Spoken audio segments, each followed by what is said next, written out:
오늘은 좀 특별한 날입니다. 무슨 날이냐면요. 종교개혁 507주년이에요. 뭐라고요? 그러니까 우리 개신교에서는 기독교에서는요. 10월의 마지막 주일을 종교개혁 기념주일로 지킵니다. 이것은 무엇이냐? 507주년이니까 몇 년 전이겠어요? 507년 전에 1517년 10월 31일 루터가 비텐베르크 성당 문 앞에 95개조 반박문을 게시하면서 종교 개혁의 불씨가 당겨졌죠. 사실 종교 개혁은 그 이전 약 100년 전부터 스멀스멀 중세 유럽 교회에 일어나고 있었어요. 그 일 때문에 100년 전에 이미 존 후스라는 사람은 화형을 당하기도 했고요.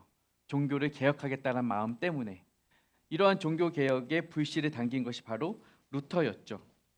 이렇게 루터가 참다가 그 일을 행하게 된 직접적인 계기는 무엇이었냐면 면죄부 판매였어요. 면죄부는 무엇이냐? 우리가 죄를 짓잖아요. 여러분 이번 주 죄 지으셨어요? 안 지으셨어요? 지으셨어요? 너무 이렇게 또 마음으로만 대답하세요. 부끄럽잖아요.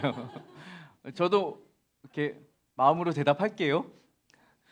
우리는 다 죄를 짓고 살아요. 그렇죠? 지난주에 제가 말씀드렸죠. 우리 죄는 뭐다? 외적으로 드러나는 행위가 아니라 내적 동기다. 내 마음이 어디를 향해 있느냐. 내 마음이 자기를 향해 있는 자기 중심성이 죄라고 말씀을 드렸어요. 이번 한 주간 여러분이 또 자기 중심적인 선택과 하나님이 아닌 나 중심의 삶을 살았다면 우리는 또 죄를 지은 거예요. 부끄럽죠. 그런데 이러한 모든 죄들, 드러나는 죄든 내적 동기든 죄든 죄를 용서를 받아야 되잖아요. 당시 카톨릭에서는 구교죠. 옛날 교. 구교에서는 자신의 죄를 해결하는 방법이 뭐가 있었어요? 그 문 빼꼼히 열고 신부님에게 얘기하잖아요. 그걸 뭐라고 해요? 고해성사라고 하죠.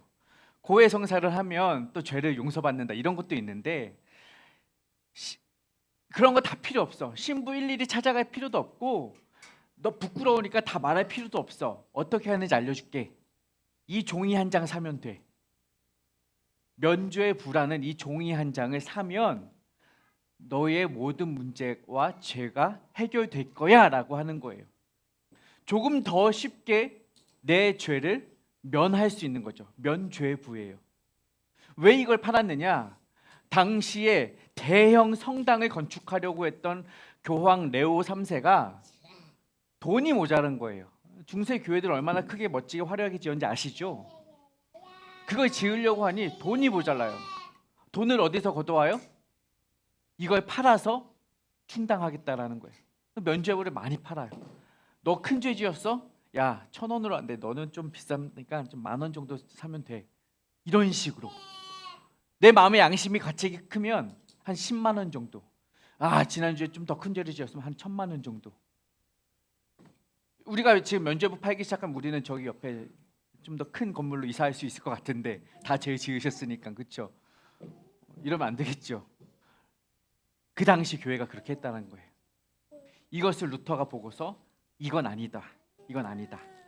그래서 그 당시 교회와 면죄부 판매 등등의 잘못된 점들을 조목조목 반박하는 거예요. 이건 이래서 안 되고 이건 이래서 틀렸고 이건 이래서 잘못됐고 이건 이래서 교회가 잘못 가는 것이다 라는 것을 95개의 항목을 들어서 반박하는 성명서를 그가 섬기던 교회 문 앞에 꽝 하고 박은 사건이 1517년 10월 31일에 펼쳐진 것입니다. 그리고 그렇게 교회와 사회의 부조리를 권력과 인간의 욕망 등등을 고발하였던 루터를 통하여 더 많은 종교 개혁가들이 마음을 모아 일어나기 시작하였고 그 일을 계기로 교회가 개혁되었음을 우리는 보게 됩니다.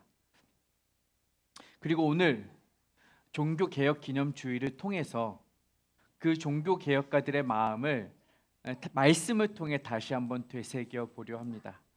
어떤 마음으로 종교 개혁가들이 그 일에 임하였는지, 그리고 우리가 본받아야 할 종교 개혁가들의 정신은 무엇인지 오늘 말씀 예레미야 애가 3장 55절부터 66절의 말씀을 통해 살펴보도록 하겠습니다. 예레미야 애가는 말 그대로 예레미야가 애가하는 것입니다. 슬퍼하며 노래한 것입니다. 무엇 때문에 슬퍼했을까요? 예루살렘 멸망 때문이죠.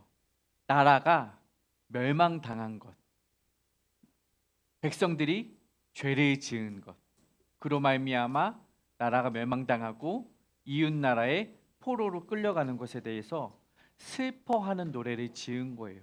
오늘 본문도 그와 크게 다르지 않아. 여호와여 내가 심히 깊은 구덩이에서 주의 이름을 불렀나이다. 심히 깊은 구덩이에 빠진 것과 같은 절망이겠죠. 포로로 끌려간다라는 것, 나라를 잃는다는 것, 다시는 고향에 돌아올 수 없겠다는 것. 그래서 56절에도 계속해서 나의 탄식과 부르짖음에 주여 귀를 기울여 주시옵소서라고 슬퍼하며 노래하는 거예요. 여러분이 나라를 잃었다고 가정을 한다면, 여러분의 포로로 끌려간다고 생각을 한다면 더한 슬픔이라도 부르짖음이라도 할 수 있겠죠. 예레미야가 얼마나 슬펐을지 우리가 충분히 이해할 수 있을 것입니다.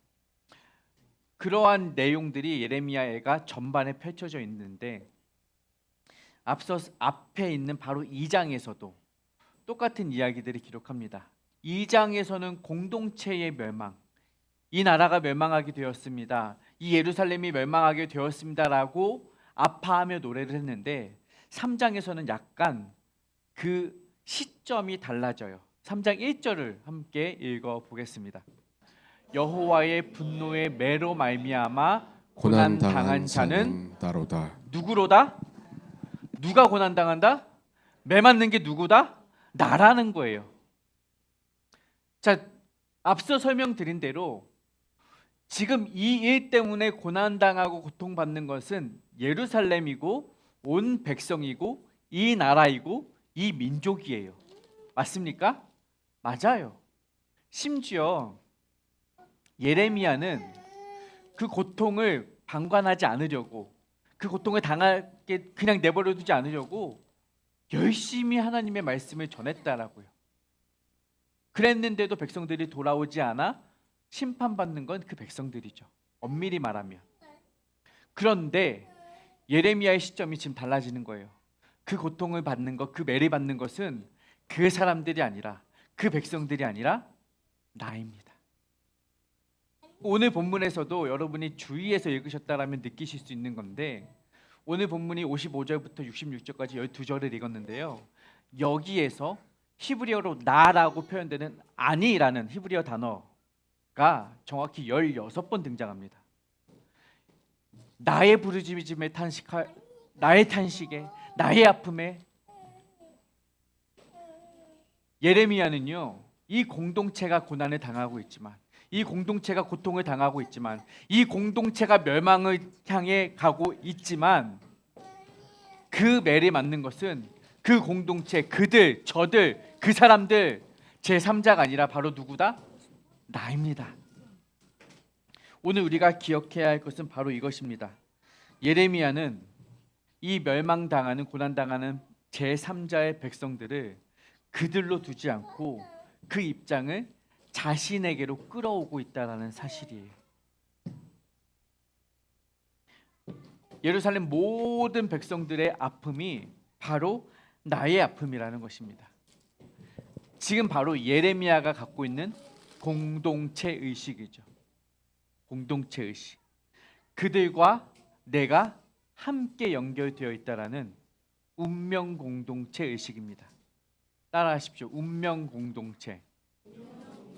예레미야는 이 공동체와 운명을 같이 한다라는 공동체 의식을 갖고 있었어요. 그는 백성들이 겪은 것을 자신도 겪는 것이고, 백성들이 보는 것을 나도 보고 있고, 백성들이 고민하는 것을 나도 고민하고, 백성들이 아파하는 것을 나도 아파하고, 백성들이 슬퍼하는 것을 나도 슬퍼하고 있다. 이 공동체의 죄가 나의 죄이며 이 공동체를 향한 하나님의 심판이 바로 나를 향한 심판이다라고 동일시하고 있는 거예요. 이 공동체의 모든 상황을 자신과 함께 두고 감정이입을 하고 있는 것입니다. 우리가 본받아야 할 예레미야의 마음이에요. 여러분, 공동체의 아픔과 공동체의 고난과 공동체의 상처를 함께 겪는 운명 공동체가 되기를 소망합니다. 우리 링크처치가 그러한 공동체가 되기를 소망합니다. 아멘. 지난주 링크 스쿨에서 제가 한 가지 비교해 드렸죠. 한국 교회 개척의 방법과 미국 교회 개척의 방법 차이 기억하시죠? 한국 교회는 대표적으로 제가 개척했던 방식을 대표적인 개척 방식으로 삼고 있습니다. 그것은 뭐냐? 목회자가 개척해야지라고 마음을 먹으면, 그리고 하나님의 응답을 받으면 개척을 하는 거예요. 개척을 위해서 준비하고 지역도 정하고 장소도 정하고 자금도 목사가 모아보고 사람도 모아보고 목사가 거의 다 해요. 그래서 교회가 딱 시작되면 선양프라자 507호에 링크처치 시작합니다 라고 시작하면 이제 그때서야 사람들이 모이기 시작하는 거죠. 어린 교회가 하나 생겼네. 잘생긴 목사가 있네. 한번 가볼까? 왜 아무도 반응을 안 하시죠?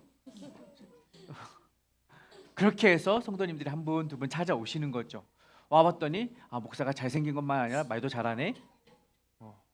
뭐 이런 거죠. 이러다 보면 교회가 한 분, 두 분 등록하시면서 교회가 세워지는 거죠. 은혜죠, 은혜. 제가 잘생겨서겠습니까? 잘생긴 것도 팩트이지만 은혜가 있어서. 아멘. 그 팩트죠. 하나님 은혜를 주셔서 모이게 하신 거죠. 이게 한국 교회 개척의 일반적인 방법이에요. 그런데 미국 교회는 조금 달라요. 목사가 시작하는 게 아니라 성도들끼리 마음을 모아요. 당신 나랑 같이 한번 모여서 성경 공부해보지 않을래요? 우리 한번 기도 모임 한번 해보지 않을래요? 우리 한번 북쉐어링 한번 해보지 않을래요? 이렇게 해서 마음 맞는 성도들끼리 모였다가 주일에 우리 함께 모여서 예배 좀 합시다. 예배 드리다가 옆집에 또 같은 마음으로 오고 싶어하는 사람인데 그 사람도 같이 합시다. 해서 두 사람, 세 사람, 네 가정, 다섯 가정 모이다 보면 이거 우리 집에서 모이는 건 안 되겠네요. 어디 공간을 좀 빌려야겠습니다.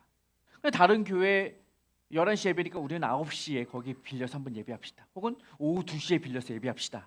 예배를 드려요. 그러다 보니까 사람들이 더 모여. 이제 우리끼리는 할 수가 없겠군요. 우리 성도를 대표할 목회자를 한번 모셔야겠습니다. 그래서 공고를 하는 거예요. 목사님 청빙. 그러면 그때 이제 목사님이 청빙되어서 목회자로 오는 거죠. 미국 교회 성도들은 좀 다른 거죠. 우리 교회 어떤 목사님이 오실까? 저는 반대죠. 우리 교회 어떤 성도님이 오실까? 미국 교회는 우리 교회 어떤 목사님이 오실까? 그렇게 교회가 시작되는 거예요. 이게 일반적인, 다 그렇진 않아요. 한국 교회도 그렇고 미국 교회도 그렇고. 그런데 많은 경우가 이런 식으로 개척이 되는 거죠. 뭐가 좋아 보여요? 뭐가 좋은 게 없죠. 뭐가 좋은 게 없어요. 제가 미국 이민교회 목회하시는 분한테 들으니까 자기는 운전하는 게 너무 힘들대요.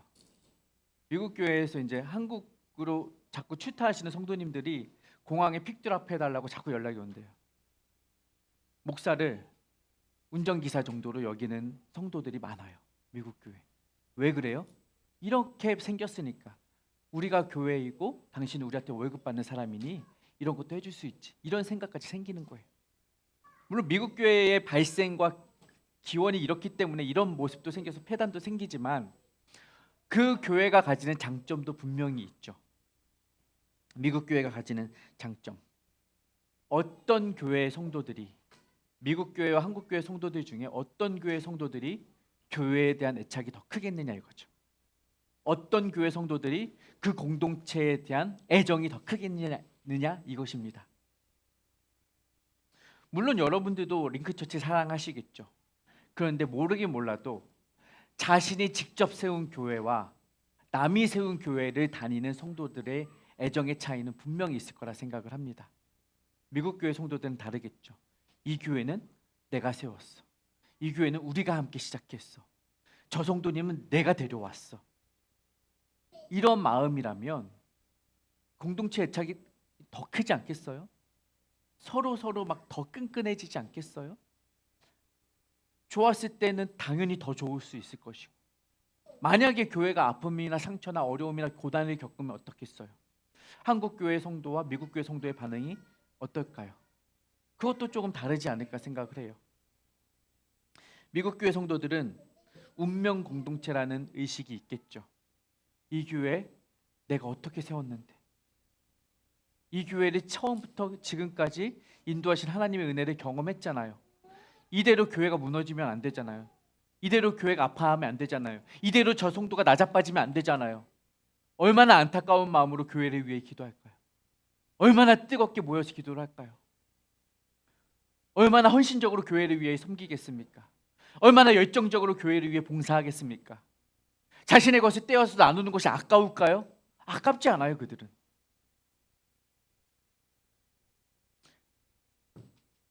그러니 미국 교회는요, 어려움이 생기면 목회자보다 성도들의 마음이 더 아파요. 목회자는 다른 데 월급 더 많이 주는 교회 가면 그만이죠. 한국 교회는 완전 반대예요. 어려움이나 아픔이나 상처가 생기면 한국 교회는 더 아픈 건 목회자겠죠. 물론 성도도 아프겠죠. 하지만 방금 말씀드렸던 그 상황입니다. 목회자는 가슴이 찢어지죠. 다른 데 월급 주는데 가요? 아니잖아요. 자기가 지금부터 세워왔잖아요. 성도는 어때요? 미국 교회 목회자랑 같은 마음이에요. 아, 다른 교회 가면 되지. 또 다른 교회 찾으면 되지. 어디 더 좋은, 더 잘생긴, 더 탁월한 목사님이 개척하시는 데 없나? 찾아서 가면 돼요. 갈 수도 있어요. 가도 돼요. 그러나 끝까지 남아서 아파하는 건 목회자의 몫이라는 것입니다. 그래서 우리에게 필요한 건 뭐냐? 운명 공동체 의식이에요. 예레미야가 가졌던 마음. 그냥 아파하면, 그냥 상처받으면, 그냥 고통받으면 그것은 남의 일이겠거니, 그 교회의 일이겠거니, 남아있는 사람들의 몫이겠거니 하고 떠나는 게 아니라 함께 남아서 울고, 함께 남아서 해결하고, 함께 남아서 기도하고, 함께 남아서 붙들어주는 이 운명 공동체 의식이 우리에게 필요하다는 것입니다. 그냥 떠나서 이 교회도 그럴 줄 알았어, 저 목사도 저럴 줄 알았어 이러고 뒤에 가서 욕하는 것이 아니라 그 책임을 내가 지고 갈 수 있는 운명 공동체 의식이 필요하다고요. 왜요? 예레미야의 마음이 그거였다니까요. 그냥 버려두고 떠나면 예레미야도 그만 아니겠어요? 이 백성들 못났네, 지질이 못났네, 지질이도 내 말 안 듣네, 그러고 흥 하고 가버리면 그만 아니었겠어요? 예레미야라고 뭐가 아쉬워서 오지병 던져가면서 그 쇼를 합니까? 머리카락 잘라가면서 왜 그 짓을 합니까? 이 공동체가 내 공동체라는 운명으로 이어진 하나님의 뜻 안에 하나된 공동체라는 의식 때문 아니었겠습니까? 여러분, 우리 안에 그 의식이 있었으면 좋겠습니다. 함께 겪는 고난이다라는, 옆에 분들의 그 상처도 아픔도 고통도 고난도 함께 지고 함께 울고 함께 웃겠다라는 그 의식으로 함께 걸어갑시다. 옆에 분에게 응원해주고 격려해주세요. 제가 함께 갈게요. 안 갈 거예요? 제가 함께 갈게요. 이야기해보세요. 저는 이면 그런 모습들을 봐왔어요. 제가 그래서 힘이 나요. 뭐냐면요,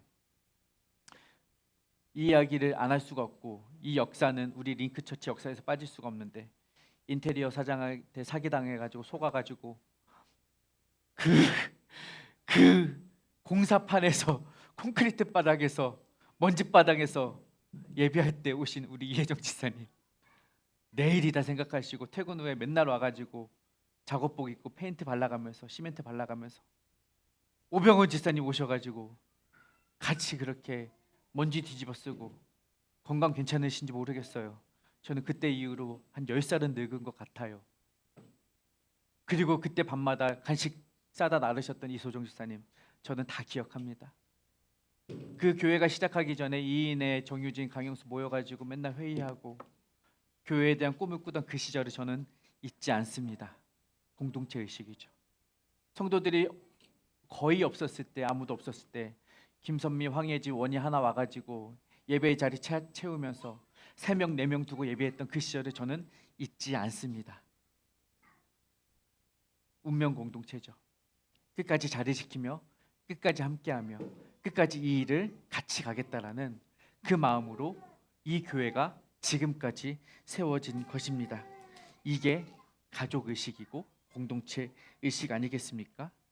그런데 더 중요한 건 뭐냐면요, 좋을 때보다 행복할 때보다 어려울 때 이 의식이 나와야 한다라는 거예요. 여러분, 교회도요 신혼 시절이 있어요. 아시죠? 신혼 몇 년이셨어요? 박선희 집사님, 신혼 나에게 신혼은 몇 년이었다? 1년. 자, 링크처치의 신혼은 끝났습니다. 신혼 시절이 있어요. 뭐든 좋고 뭐든 행복하고 그냥 얼굴만 봐도 하트가 뿅뿅 나오는, 그쵸? 몇 년이셨어요? 효건 형제님? 1년. 신혼은 1년인 걸로. 네. 그 교회에도 신혼이라는 게 있어요. 교회가 처음 세워져서 처음 만나면 다 이해가 돼요. 다 행복해요. 작은 교회이니까, 개척 교회니까, 아직 서툰 목사니까, 이제 처음 세워진 공동체니까 그런 게 다 이해가 되는 시기가 있어요. 참아주는 시기가 있어요. 여러분들도 그렇게 참고 오신 거예요. 불편한 거 많았잖아요. 저 사람한테 마음에 안 드는 거 있었고, 김정 목사에게 부족한 거 보셨잖아요. 완벽해서 오셨어요? 모자란 게 없어서 오셨어요? 아니잖아요. 그런데도 참는 거예요. 신혼이니까 좋은 면을 보는 거죠. 그런데 신혼이 끝나면 효건 형제님 뭐가 보여요? 좋은 것보다 단점들이 보여요. 단점 없지 않으세요? 단점 없으시잖아요. 없죠? 우리 여은자매님에게 단점이 없는데 단점을 보시는 탁월한 시각을 갖고 계세요. 단점이 없는데도 찾아서 보는 능력이 생겨요. 그거예요. 좋은 것 같은데 이제는 캐서 봐요. 단점이 요만한 것 같은데도 이만하게 보여요. 신혼이 지나면. 무슨 말인지 아세요? 아직 신혼이세요. 좋은 것만 보여야 돼요. 아닌 것 같습니다. 여러분, 교회에도 신혼 시기가 있어요. 그런데 시간이 지나면요, 제가 드리고 싶은 말씀은 우리 교회 아픔이 와요. 상처가 생기고요, 고난도 와요. 그럼 어떻게 해야 하냐 이거죠. 그때 우리의 운명 공동체 의식이 발동이 되어야 해요. 그럼에도 불구하고 안아주는, 그럼에도 불구하고 감싸주는, 그럼에도 불구하고 덮어주는, 그럼에도 불구하고 이해해주는 그 공동체 의식이 발현되어야 한다고요. 왜냐? 나만 그 사람 참아주는 게 아니거든요. 그 사람도 지금 나를 참아주고 있는 거거든요. 근데 나만 그 사람을 위해, 나만 공동체를 위해 참아주고 견뎌주고 있다라고 착각을 해요. 아니라고요. 누군가는 나 때문에 힘든데 말 안 하고 있는 거예요, 여러분. 누군가는 나 때문에 상처받은 적 있어요, 분명히.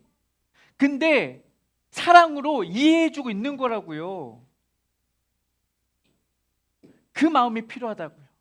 그래서 공동체 의식이 우리 안에 필요하다는 것입니다. 우리 링크처치 안에 서로를 향한 사랑과 공동체 의식이 필요하다라는 것입니다. 옆에 분에게 다시 한번 축복해 주세요. 아까 더 안 했던 분에게 이야기해 주세요. 제가 이해하겠습니다. 네, 처음 오셔서 좀 민망하죠. 제가 이해할게요. 이해해 주세요. 저를 이해해 주세요. 이것은요, 이 공동체 의식은 비단 링크 처치 작은 개교회 안에서만 있어야 할 의식이 아닙니다.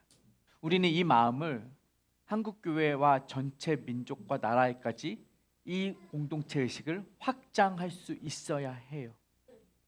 한국 교회 얼마나 아픔이 많고 상처가 많고 무너짐이 많습니까?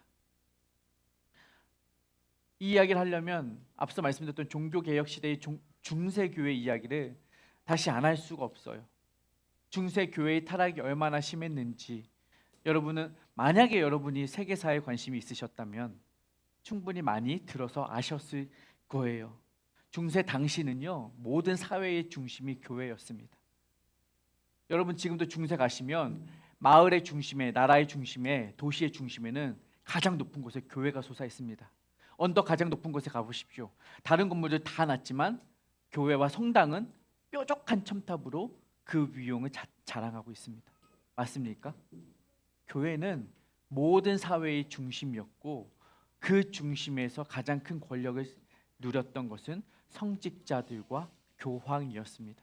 모든 것이 교회 위주로 돌아갔어요. 이것은 언제부터 그렇게 되었는가? 313년에 콘스탄틴 대제가 기독교를 공인하면서 그 전까지만 해도 기독교는 박해의 대상이었어요. 그리고 오히려 낮은 자리에서 지역과 민족과 나라를 섬기는 자리에 있었던 것이 교회였어요. 그런데 기독교가 공인을 받고 나서 국교로 인정되고 나서 점점 그 세력이 커지기 시작하는 거예요. 그렇게 교회가 점점 세력을 늘려갔죠. 말씀드렸다시피 교회의 건물이 점점 커집니다. 점점 높아집니다. 교회 안에서 드려지던 예배는 단순한 종교 의식이 아니라 국가 의식이 되었습니다. 모든 사제들은 깔끔하고 고급진 찬란한 색깔의 사제복을 입게 되었습니다. 교황은 머리에 화려한 왕관을 쓰게 되었습니다. 성당 안은 금빛으로 은빛으로 물들고 화려해지게 되었습니다. 조직도 로마 제국과 같이 더욱 커지게 되었습니다. 로마 황제가 있었던 것처럼 교회에는 교황이 생기게 되었죠. 교황의 권위는 날로 더욱 커져서 황제를 뛰어넘는 시기도 있었습니다. 심지어 로마의 황제를 교황이 폐위시키거나 임명하는 일도 생기는 거예요. 얼마나 강력하면 그렇게 교회가 커지면 자연스럽게 어떻게 돼요? 부패가 되는 거예요. 자연스럽게 사람이 모이고 돈이 모이는 곳에는 늘 부패하게 되어 있었습니다. 그리고 당시 교회가 사회의 중심이었다고 말씀드렸죠.